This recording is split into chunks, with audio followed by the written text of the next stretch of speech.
Hi മക്കളെ, welcome back to Xylem learning. Abdulla സാറാണ് ഇന്ന് വന്നിരിക്കുന്നത്. 5 മിനിറ്റ് കൊണ്ട് നമുക്ക് 5 ക്വസ്റ്റ്യൻസ് എന്ത് ചെയ്യാം പഠിച്ചെടുക്കാം. ഇമ്പോർട്ടന്റ് ആയിട്ടുള്ള 5 ക്വസ്റ്റ്യൻസ് ആണ്.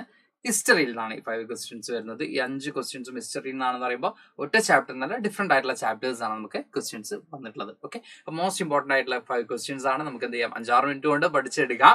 ഓക്കെ, എല്ലാ മക്കളും എന്ത് ചെയ്യാം, കംപ്ലീറ്റ് ആയിട്ടും ക്ലാസ് കാണണം. നമ്മുടെ ഫസ്റ്റ് ക്വസ്റ്റ്യൻ ഇതാണ്: why did the British decided to educate in the Indians എന്നുള്ളതാണ്. ബ്രിട്ടീഷേഴ്സ് എന്തുകൊണ്ടാണ് ഇന്ത്യൻസിനെ എഡ്യൂക്കേറ്റ് ചെയ്യാം, അല്ലെങ്കിൽ ഇന്ത്യൻസിനെ പഠിപ്പിക്കാം, ഇന്ത്യൻസിനെ സിവിലൈസ് ചെയ്യാം എന്നൊക്കെ തീരുമാനിച്ചത് എന്നുള്ളതാണ് നമ്മുടെ ഫസ്റ്റ് ക്വസ്റ്റ്യൻ. ഇവിടെ നമുക്ക് കാണാൻ പറ്റും, the British in India wanted not only territorial conquest. ബ്രിട്ടീഷുകാർക്ക് എന്തല്ല വേണ്ടത്, ടെറിട്ടോറിയൽ ആയിട്ടുള്ള ഒരു കോൺക്വസ്റ്റ് മാത്രമല്ല വേണ്ടത്, ഒരു റീജിയൻ പിടിച്ചെടുക്കുക എന്നതിനപ്പുറം എന്താണ്, ആ ഒരു റീജിയനിലുള്ള എല്ലാ എന്താ പറയാ conquest control over the revenue collect ചെയ്യുക എന്നത് മാത്രമല്ല, they also felt that they had to cultural mission. അവർക്ക് എന്തും തോന്നലുണ്ടായിരുന്നു, അവർക്കൊരു ടെറിട്ടറി പിടിച്ചെടുക്കുക, അവിടെ മാക്സിമം റവന്യൂ കളക്ട് ചെയ്യുക എന്നതുപോലെ തന്നെ മറ്റൊരു എയിം കൂടി ഉണ്ടായിരുന്നു. എന്ത് ചെയ്യണം, കൾച്ചറൽ മിഷൻ കൂടി ഉണ്ടായിരുന്നു. അതായത് they had to civilise the natives, ഇന്ത്യൻസിനെ സിവിലൈസ് ചെയ്യുക എന്നൊരു മിഷൻ കൂടി ആർക്കുണ്ടായിരുന്നു, ബ്രിട്ടീഷേഴ്സിനുണ്ടായിരുന്നു. അതുകൊണ്ടാണ് അവർ എന്ത് തീരുമാനിച്ചത്, അവരുടെ ഇന്ത്യൻസിന്റെ കസ്റ്റംസിനും വാല്യൂസിനും ചേഞ്ചസ് കൊണ്ടുവരാൻ, ഒരു ന്യൂ കൈൻഡ് ഓഫ് എഡ്യൂക്കേഷൻ ഇവിടെ കൊണ്ടുവരാം, ഇന്ത്യയിൽ ഇൻട്രൊഡ്യൂസ് ചെയ്യാമെന്ന് തീരുമാനിച്ചത്. അപ്പോൾ ഇവിടെ നമ്മൾ ചോദ്യം ഇതായിരുന്നു, why did the British decided to educate the Indians എന്നുള്ളതായിരുന്നു.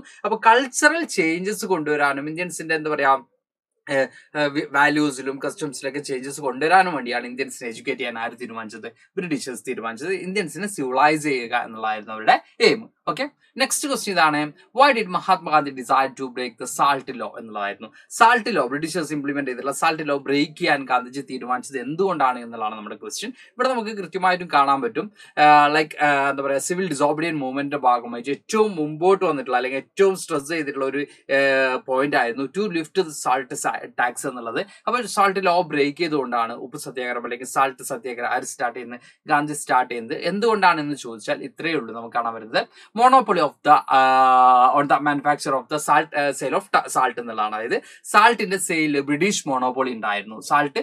സാൾട്ട് സെയിൽ ആരും മാത്രമേ ചെയ്യാൻ പാടുള്ളൂ, സാൾട്ട് പ്രൊഡക്ഷൻ ആരും മാത്രമേ ചെയ്യാൻ പാടുള്ളൂ, ബ്രിട്ടീഷേഴ്സ് മാത്രമേ ചെയ്യാൻ പാടുള്ളൂ. ഇൻഡിജിനസ് ആയിട്ടുള്ള സാൾട്ട് ഫാക്ടറീസ് ഒക്കെ ബ്രിട്ടീഷേഴ്സ് എന്ത് ചെയ്തിട്ടുണ്ട്, ബാൻ ചെയ്തിട്ടുണ്ട്. ഇതിന് അഗെയിൻസ്റ്റ് ആയിട്ടാണ് സാൾട്ട് ലോ ബ്രേക്ക് ചെയ്യാൻ ആര് ഡിസൈഡ് ചെയ്യുന്നത്, ഗാന്ധിജി ഡിസൈഡ് ചെയ്യുന്നത് നമുക്ക് കാണാൻ പറ്റും. നെക്സ്റ്റ് ക്വസ്റ്റ്യൻ ഇതാണ്: ഡിഫൈൻ നാഷണലിസം. എന്താണ് നാഷണലിസം എന്നുള്ളതാണ്. അപ്പൊ നമുക്ക് എല്ലാവർക്കും അറിയാം, എന്താ പറയാ, ഫീലിംഗ് ഓഫ് വൺനെസ് അല്ലെങ്കിൽ സെൻസ് ഓഫ് യൂണിറ്റി ആണ് നമ്മൾ നാഷണലിസം എന്ന് പറയുന്നത്. അപ്പോൾ the feeling of oneness and unity among the people of A nation or patriotic feeling, principles and policies of national independence is termed as nationalism. അപ്പോൾ നമ്മൾ പറയുന്നുണ്ട്, നമ്മുടെ രാഷ്ട്രത്തോടുള്ള ആ ഒരു സ്നേഹം, നമ്മൾക്ക് ജനങ്ങൾക്കിടയിലുള്ള ആ ഒരു യൂണിറ്റി, നമ്മളെല്ലാവരും ഈ രാജ്യത്തിന്റെ ഭാഗമാണ് എന്നൊരു തോന്നൽ, ഇതിനെയൊക്കെയാണ് നമ്മൾ എന്ത് പറയുന്നത്, നാഷണലിസം എന്നുകൊണ്ട് മെയിൻ ചെയ്യുന്നത്. ഓക്കെ, ഇനി നമ്മുടെ ഫോർത്ത് ക്വസ്റ്റ്യൻ ഇതായിരുന്നു: what was Satyashodhak Samaj, who founded it?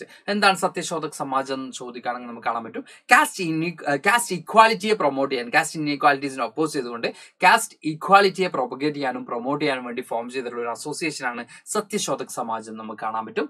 Jyotiba ഫുലെയാണ് അത് എന്ത് ചെയ്തിട്ടുള്ളത്, ഫോം ചെയ്തിട്ടുള്ളത് എന്ന് നമുക്ക് കാണാൻ പറ്റും. ഓക്കെ, ദെൻ അടുത്ത ചോദ്യം, അല്ലെങ്കിൽ നമ്മുടെ ഓൾമോസ്റ്റ് നമ്മൾ എന്ത് ചെയ്തിട്ടുണ്ട്, യെസ്, നമ്മൾ ഓൾമോസ്റ്റ് മക്കളെ, യെസ്. ഓക്കെ, ലാസ്റ്റ് ക്വസ്റ്റ്യൻ ആണ് നമ്മുടെ ഫിഫ്ത്ത് ക്വസ്റ്റ്യൻ ആണ് വരുന്നത്: why did the chiefs and the rulers supported the Mughal emperor Bahadur Shah Zafar in the revolt എന്നുള്ളതാണ്. കുറച്ച് ലെങ്തി ആയിട്ടുള്ള ക്വസ്റ്റ്യൻ ആണ്. എന്തുകൊണ്ടാണ് ലോക്കൽ റൂളേഴ്സ് ഒക്കെ അല്ലെങ്കിൽ ചീഫ്സും എന്താ പറയാ മറ്റ് റൂളേഴ്സ് ഒക്കെ ബഹദൂർ ഷാ സഫറിന് ന്യൂ റൂളർ ആയിട്ട് സപ്പോർട്ട് ചെയ്ത് എന്തുകൊണ്ടാണ് റിവോൾട്ട് ടൈമിൽ എന്നാണ്, ഫസ്റ്റ് വാർ ഓഫ് ഇൻഡിപെൻഡൻസിന്റെ ടൈമിൽ എന്നാണ് നമ്മുടെ ക്വസ്റ്റ്യൻ. നമുക്കിവിടെ കാണാൻ പറ്റും, the Mughal dynasty had ruled over large part of the country. Most smaller rulers and chieftains controlled different territories on behalf of the Mughal ruler. Threatened by the expansion of British rule, many of them felt that if the Mughal emperor could rule again, they too would be able to rule their own territories once more under the Mughal authority. അതായത് നമ്മളിവിടെ പറയുന്നത്, മുഗൾ എംപയേഴ്സിന്റെ അല്ലെങ്കിൽ മുഗൾ എംപയേഴ്സിന്റെ അണ്ടറിൽ കുറെ അധികം എന്താണ് dynasty, കുറെ അധികം ഏരിയാസ് കാരുടെ അണ്ടറിലുണ്ട്. കൺട്രിയുടെ പല പാർട്ടുകളും മുഗൾ ഡൈനാസ്റ്റി അണ്ടറിലുണ്ട്. എന്നാലും ഈ സമയത്തൊക്കെ പല ഏരിയാസിലും സ്മോളർ റൂളേഴ്സിനും ചീഫ് എന്തുണ്ടായിരുന്നു, പല ഏരിയാസും കൺട്രോൾ ചെയ്യാൻ പറ്റിയിരുന്നു. മുഗൾ റൂളേഴ്സിന് കൂടെ തന്നെ അവർക്കും കൺട്രോൾ ചെയ്യാൻ പറ്റിയിരുന്നു. ബട്ട് ബ്രിട്ടീഷേഴ്സ് വരുന്നതോടുകൂടി ഇവരുടെ ആ ഒരു എന്താ പറയാ ഒരു പവറും കാര്യങ്ങളൊക്കെ ക്വസ്റ്റ്യൻ ചെയ്യപ്പെടാണ്. ബ്രിട്ടീഷേഴ്സ് മൊത്തം എന്ത് ചെയ്യണം, അവർക്ക് ഒരു ത്രെട്ടനായി മാറുകയാണ്. അപ്പൊ ബ്രിട്ടീഷേഴ്സിനെ ഒപ്പോസ് ചെയ്യാൻ ഈ ഒരു മുഗൾ അതോറിറ്റിയുടെ കീഴിൽ നിൽക്കുകയാണ്, അല്ലെങ്കിൽ മുഗൾ ഡൈനാസ്റ്റിയുടെ കൂടെ നിൽക്കുകയാണെങ്കിൽ അവർക്ക് എപ്പോഴും എന്തുണ്ടാവും, പവർ കണ്ടിന്യൂ ചെയ്യാൻ പറ്റുമെന്ന് ആര് വിചാരിച്ചിരുന്നു, ഈ പറയുന്ന ചീഫ്സും അതുപോലെ തന്നെ ലോക്കൽ റൂളേഴ്സ് ഒക്കെ വിചാരിച്ചിരുന്നു. അപ്പോൾ ഇതാണ് നമ്മുടെ 5 ക്വസ്റ്റ്യൻസ് എന്ന് പറയുന്നത്. ഇമ്പോർട്ടന്റ് ആയിട്ടുള്ള 5 ക്വസ്റ്റ്യൻസ് ആണ് നമ്മൾ ഇവിടെ ഡിസ്കസ് ചെയ്തിട്ടുള്ളത്. വിത്തിൻ 5 മിനിറ്റ്സ് ആണ്. MCQ അല്ല, ഡിസ്ക്രിപ്റ്റീവ് ഇൻഫോർമേറ്റീവ് ആയിട്ടുള്ള 5 ക്വസ്റ്റ്യൻസ് ആണ് നമ്മൾ ഡിസ്കസ് ചെയ്തിട്ടുള്ളത്. അപ്പോൾ ഇതുപോലുള്ള ക്ലാസ്സുമായിട്ട് നമുക്ക് വീണ്ടും കാണാം. Thank you all, by.